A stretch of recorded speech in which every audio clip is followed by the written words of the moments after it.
Ethan had always been fascinated by abandoned places, so when he heard about Blackwood Manor, a decaying mansion hidden deep in the woods, he knew he had to see it for himself. The house had a reputation. Some said it was cursed, that people who entered never returned the same. Others swore they had heard voices calling from the broken windows at night. Ethan, ever the skeptic, dismissed the rumors as local superstition. The night he arrived, the air was thick with the scent of rain-soaked earth. The manor loomed before him, its stone walls cracked with age, ivy choking the windows like twisted fingers. The wrought iron gate groaned as he pushed it open, and an unnatural silence swallowed the surrounding forest. Inside, the house was worse than he expected. The grand foyer was filled with dust, the chandelier above swaying slightly despite the still air.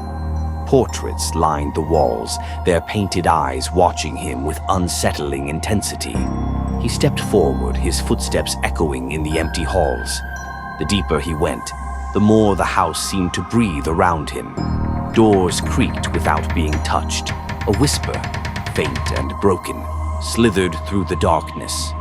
"Get out!" Ethan froze. The voice was barely audible, yet it sent an icy shiver down his spine.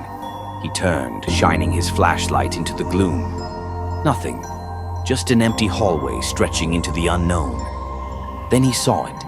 At the far end of the corridor, a figure stood in the shadows. A woman draped in tattered black lace, her head tilted at an unnatural angle. Her face was hidden beneath a veil, but he could feel her eyes boring into him.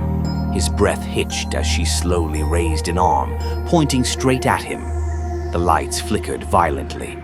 A gust of wind, impossible inside a sealed house, rushed past him. Ethan stumbled backward, but the floor beneath him seemed to shift, warping like something alive. A deafening scream erupted from the walls, a sound so full of rage and despair it rattled his bones. The last thing he saw before everything went black was the woman stepping closer, lifting her veil.